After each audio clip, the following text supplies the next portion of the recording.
Section 6.6 is doing percentage problems via word problems. A lot of people aren't that enamored with word problems because it's more of an English exercise into figuring out exactly what it is they're asking versus doing the math. So instead of writing all these problems down, I'm just going to have you follow along with me on selected problems here out of the exercises for our homework. We start on page 450. First problem there, it says about 16% of Yale's 5,240 undergraduate students are from low-income families. To the nearest student, how many undergraduates are from low-income families? Okay, so instead of doing is over of percent over 100, we're going to do part over the whole.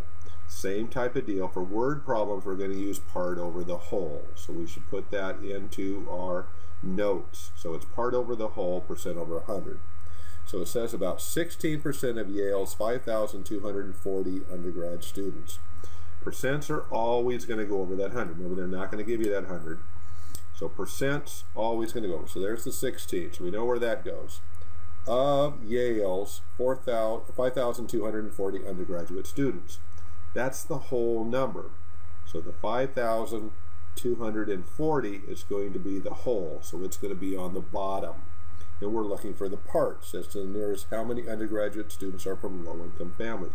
So that has to be that same level. So 16% is what we're looking for. So it's going to be the part. Again, since the numbers are fairly large, I'd recommend just go ahead and plugging it in on the calculator. So 5,240 times 16 divided by 100, and we get our answer.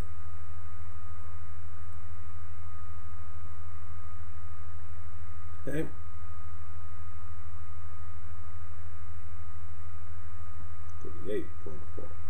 Okay.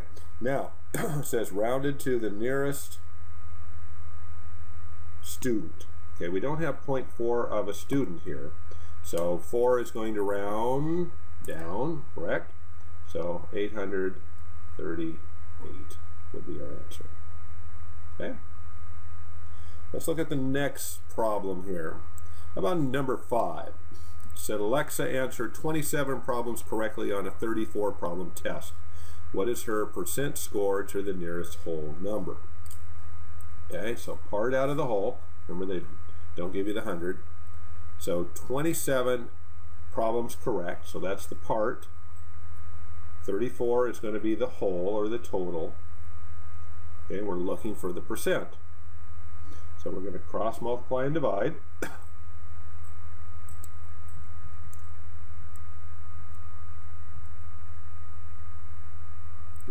79.41. Okay, and that's a percent. So it's just setting them up using this formula, cross multiply and divide.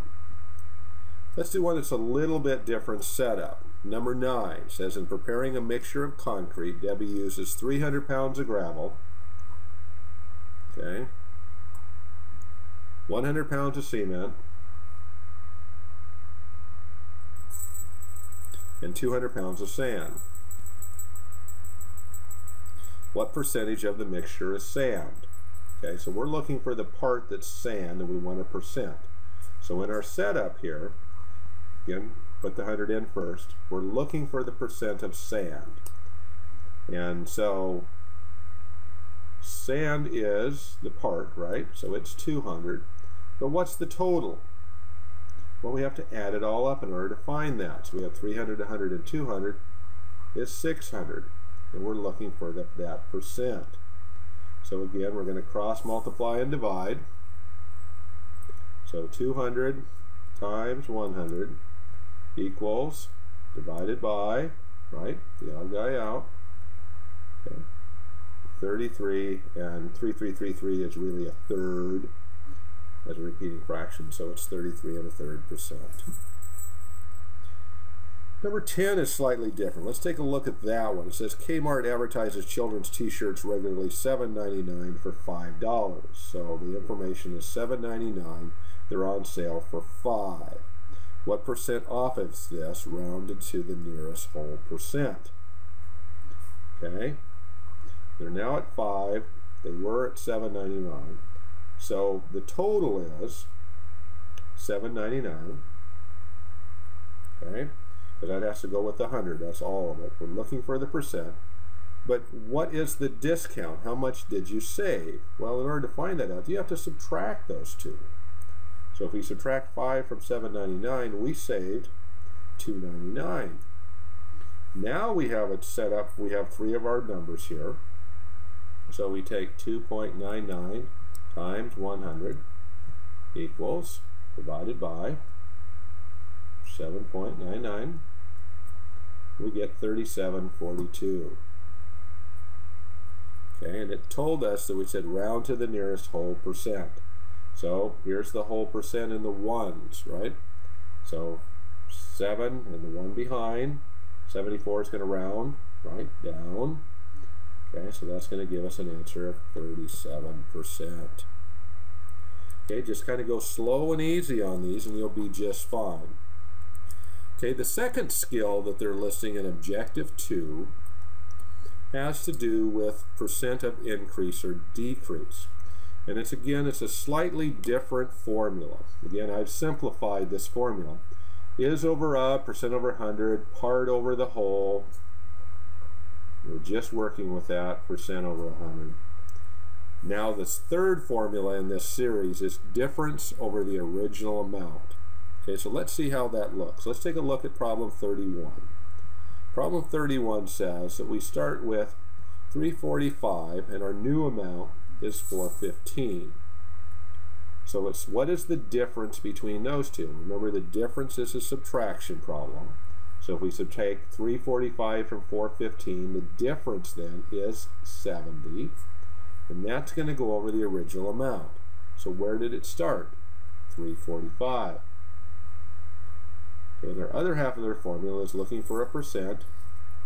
Goes over 100. Okay, so then once we get our setup, let's go remember the difference. So it's the difference, subtract the two numbers, where we started to where we ended up, over the original amount. So we have 70 times 100 equals, divided by 345 equals 20 point, we'll call it, let's round up on this with our calculator there, 20.3%. Yes, because it asks us to round to the nearest tenth of a percent. So let me write that out and review how we got that. Remember, when we're looking at tenths of a percent, here's the tenth spot, so 28 is going to round to 30. Everything behind goes to zeros, and we don't need to write it. Everything in front stays the same. Let's do another one of those. Let's do 32.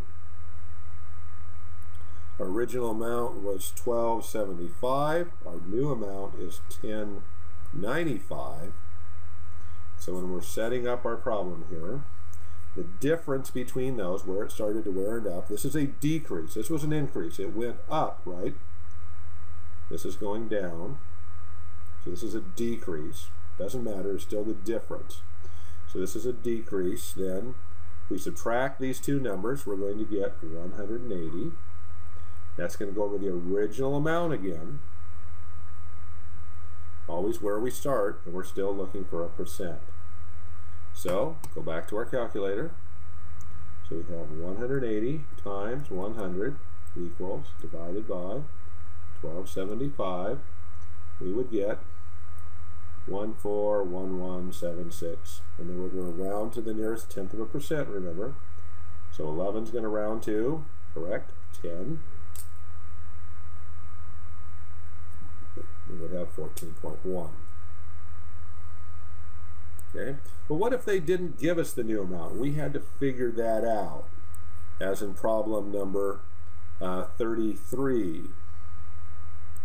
So they started at this. They told us how much our increase was, though, which was nice of them. They said that it increased, it went up 124. Okay, so we really don't need, even though the book asks us what that number is, and we can find that by 8, just simply adding them, because it went up, right? So 888 would be our new number because it went up 124 and we added. But in order to solve the percentage of change, we need the difference, which they gave us, our original amount, which they gave us, and then we just need to cross multiply and divide. So 100 times 124 divided by 764, and we have 16.23, rounded to the nearest tenth of a percent, is going to be 16.2, because that's going to round down. Let's do one more of those, which again, a slightly different take on it here. Problem number 35, they give you the original amount of 900, but they told us when it went down. They told us the decrease was 45%. Well, how are we going to plug that into our formula? Well, percent is going to go right here. It won't give us the 100. The original amount is going to be on the bottom. So we still have 3 spots and it allows us to do the problem then. Okay, so we're going to cross multiply and divide. So 900 times 45 divided by 100 gives us 405. Okay? Now, what is that though? I mean, so that is the what? That is the difference, isn't it? Because it decreased 45%. So this is the decrease. Okay? So what is the new number then? How do we find that? Well, if it started here, it decreased 405, we simply subtract that then. And then if we would get 495, if we took away 900, subtract 405, and we would get then, of course, the 495. So we can plug these into our chart by just working backwards. So when we get this percentage of change, something that started at 1, when you're reading through these problems, you have to know which formula to use. So do you just use is over of, percent over 100? Do you just use part out of the whole? Or if there's moving from one number to another number, okay, so if like we went from 345 to 415, that's going to be a percentage of change, and you have to use this problem. You should probably put these in your notes and with a reference on which formula you use with which problem. That'll probably save us trouble down the road. Have fun with the additional homework.